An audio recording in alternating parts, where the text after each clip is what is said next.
Buenos Espero que días. estén bien. ¿Qué tal? Buenos días. Ya está. Listo, comenzamos. Vamos a desarrollar en esta semana el tema de aprendizaje, ¿ya? Un tema también muy importante.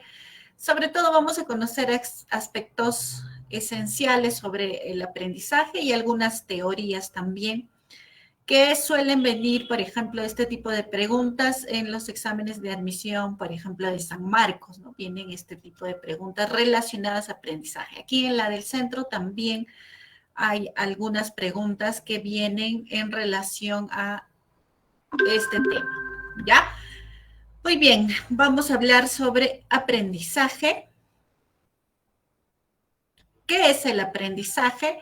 Es un cambio relativamente permanente en el comportamiento. O sea, que siempre que se hable de aprendizaje hay un cambio en nuestra conducta. Eso se debe a que nosotros pues hemos adquirido ciertos conocimientos, ciertas habilidades a través de la experiencia y eso pues generalmente tiene que ver con nuestros estudios, ¿no? O con la práctica de alguna de las situaciones que hemos aprendido. Entonces, lo que vamos a remarcar aquí es que este aprendizaje es, siempre que se hable de aprendizaje, es un cambio de conducta. Por ejemplo, cuando no sabes saludar, te pasas nada más, ¿no? Ni dices nada. Pero cuando aprendes, ¿no? Se ve pues un cambio de conducta. Ahora sí, vecino, buenos días. Hay un cambio de conducta.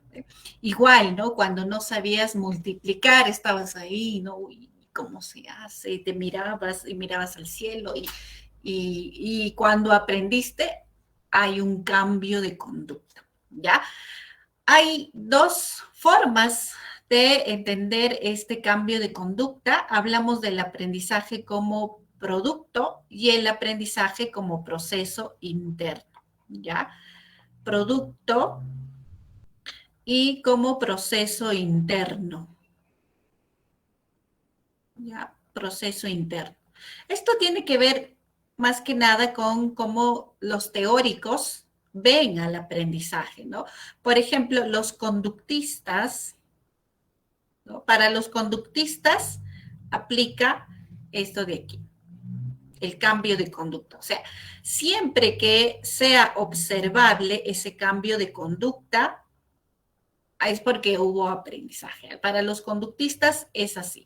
Ellos manejan el modelo estímulo-respuesta. Aquí al costadito lo voy a poner.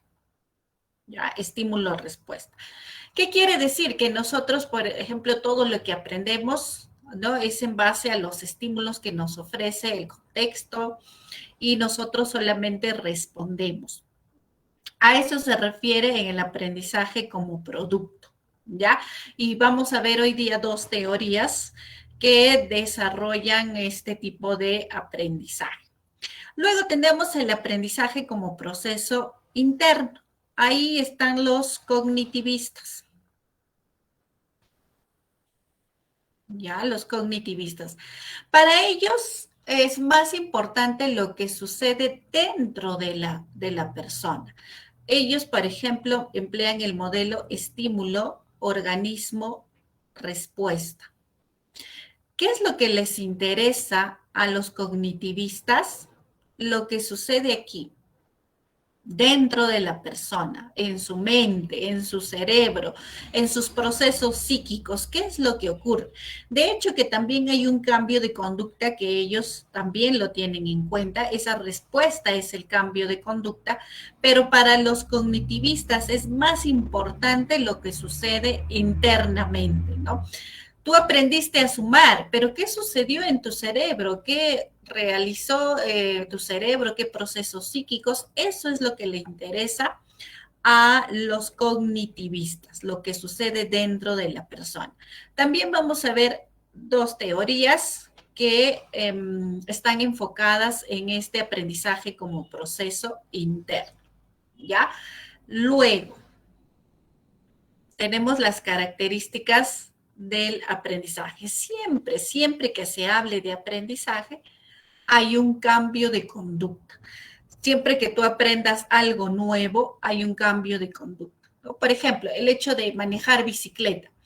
Cuando tú no sabías, pues te caías, necesitabas las rueditas laterales, necesitabas que mamá, papá te acompañen constantemente, pero una vez que aprendiste a manejar, se vio un cambio de conducta porque quitaste las rueditas laterales, ya lo hacías solo, sin manos incluso, porque ya pues manejaste esa habilidad. Hay un cambio de conducta. Siempre que se hable de aprendizaje, hay un cambio de conducta. ¿Ya? También es el resultado de la experiencia. Es importante este resultado de la experiencia. Necesitamos practicar y practicar y practicar para que se consolide eso que aprendemos. Es relativamente permanente. Esto tiene que ver con nuestra memoria, que se almacene en la memoria de largo plazo. ¿Ya? Pero no dice es absolutamente, ¿ah? Es relativamente permanente. O sea que si tú aprendes hoy día este tema de aprendizaje, eso se tiene que almacenar en tu memoria de largo plazo. Y diremos que has aprendido cuando en el examen de admisión respondas. Y ya está, ¿no? O cuando de aquí a unos 3 años también puedas responder todo lo que concierne al aprendizaje. Pero ¿qué sucede? ¿No? Que no es absoluto, no todo lo que nosotros almacenamos en la memoria de largo plazo se va a mantener, ¿no? Va a suceder que a veces olvidemos alguna información que hemos aprendido. ¿Y eso se debe a qué? A que no lo usamos, ¿no? No usamos esa información y entonces la vamos perdiendo, la vamos olvidando. Por eso se dice que es relativamente permanente, ¿ya? Implica la interacción sujeto-medio. Todo lo que aprendemos es de nuestro medio, del entorno que nos rodea. Lo malo es que también aprendemos cosas negativas. Eso también es lo malo, ¿no? Porque ese medio siempre nos está ofreciendo mucha información. Y entonces nosotros podemos aprender cosas buenas, pero también cosas malas, ¿no? Y también tiene una codificación neuronal. Cuando nosotros aprendemos, ¿no? Se establecen conexiones neuronales, ¿no? Conexiones neuronales, se tejen redes de sinapsis ahí, ¿ya? Por eso ahí se codifica esa información y tenemos conexiones neuronales. Nosotros tenemos aproximadamente más de 80.000 millones de neuronas y todas están conectadas y todas tienen información, ¿no? A toda esa conexión, a toda esa red neuronal que tú tienes se le conoce como conectomas. Nosotros vamos desarrollando esos conectomas que nos ayudan pues a tener una forma de ser de nosotros. Por ejemplo, hay chicos aquí que tocan un instrumento musical. ¿Te imaginas sus redes neuronales? Hay chicos que son buenos, no sé, en otras habilidades, ¿no? No sé, con el manejo de los números. Tienen su propia red neuronal, su propia red neuronal. Y por eso es que no encontramos, y los científicos, por ejemplo, los que trabajan investigando el sistema nervioso, no pueden establecer esta red neuronal, estos conectomas, ¿no? Ahora, eso llevaría muchísimos años. ¿Por qué? Porque imagínate establecer esa conexión de las 80.000 millones de neuronas. Y entonces, y todos tenemos diferentes conexiones porque nuestras experiencias son diferentes para las personas. Todos hemos aprendido, sí, pero de diferentes formas. Hemos aprendido cosas muy diferentes. Y entonces nuestras conexiones neuronales, por lo tanto, también son diferentes. ¿Ya? Ahora, les decía que el aprendizaje es un cambio de conducta, ¿cierto? Yo te decía, todo cambio de conducta es aprendizaje, pero como en todo, hay excepciones. Hay cambios de conducta que no son aprendizaje. ¿Cuáles son esos cambios? Los referidos a la maduración. Por ejemplo, el hecho de pasar a la pubertad, el hecho de que tengas esos cambios, ¿no? Por ejemplo, el cambio de voz. Pero, Miss, hay un cambio ahí de conducta, pero no es aprendizaje. Eso tiene que ver con la maduración, ¿ya? Por ejemplo, estoy poniendo aquí, ¿ya? El hecho de que la mamá, por ejemplo, pase por la menopausia y se vuelva más irritable, más renegona, ¿no? Cambia su conducta. Pero eso no es aprendizaje, no es que la vecina le diga, oye, así compórtate, así grita, ahora haz esto con tus hijos. No, ¿ya? Ese cambio de conducta se debe a esos cambios biológicos que está teniendo la mamá menopáusica. Entonces, hay cambio de conducta, pero no es aprendizaje, ¿ya? Otro cambio de conducta que no es aprendizaje, por ejemplo, tenemos aquí a los reflejos. Estos reflejos, ¿no? Son innatos, ¿ya? Innatos. No lo aprendemos, nosotros tenemos esos reflejos. Y, por ejemplo, cuando es solamente, ¿no? Una acción que cumple nuestra médula espinal para lograr nuestra supervivencia. Por ejemplo, cuando tú estás cocinando, ¿no? Y tocas la hornilla caliente, ¿no? Entonces, ¿qué haces? Sacas tu mano, ¿no? Así, al toque, en un arco reflejo. Pero no es que digas, ay, no, mi mamá me dijo que cuando algo me queme, yo retire mi mano. No, ¿no? Es un reflejo. O cuando estás caminando por la calle distraído y vino un auto, no sabes cómo, pero casi te atropella, pero tú ahí diste un salto tipo Jackie Chan para evadir al carro y te salvaste, ¿no? Y no es que sea aprendizaje, ah, la mira su salto. No, simplemente es un reflejo. Nada más, hay un cambio de conducta, porque a veces tú dices, uy, no sé cómo lo hice, no sé cómo salté, pero esquivé a ese carro. Es un reflejo. Hay un cambio de conducta, pero no es aprendizaje. ¿Ya?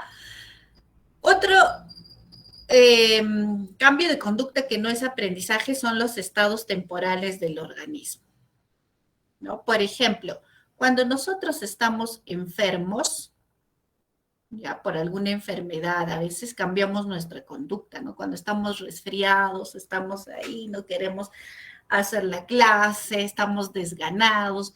Entonces, hay un cambio de conducta, pero es un estado temporal nada más, ¿no? Que eso va a pasar cuando pase la enfermedad. Vemos cambio de conducta, pero no es aprendizaje, solamente es un estado temporal, ¿ya? Cuando estamos cansados, también es un estado temporal, ¿no? A veces, no sé, el chico más pilas, más activo de la clase, justo hoy día viene cansado, ¿no? Porque se ha amanecido ahí toda la noche haciendo un trabajo. Y entonces está ahí, ¿no? Calladito, con sueño. No es que ha aprendido a comportarse, es un cambio de conducta, pero es un estado temporal, ¿ya? También, por ejemplo, aquí tenemos dentro de los estados temporales el haber consumido alguna sustancia, ¿no? Por ejemplo, cuando consumen algunas drogas o alguna droga, cambia tu conducta, ¿sí o no? Cambia, pero es un estado temporal. Cuando pase el efecto de las drogas, vuelves a ser el mismo, ¿no? A eso se conoce como estados temporales del organismo, ¿ya? Y luego tenemos la adaptación sensorial. La adaptación sensorial es cuando nuestros sentidos, nuestros analizadores sensoriales se adaptan, ¿no? A ciertos estímulos.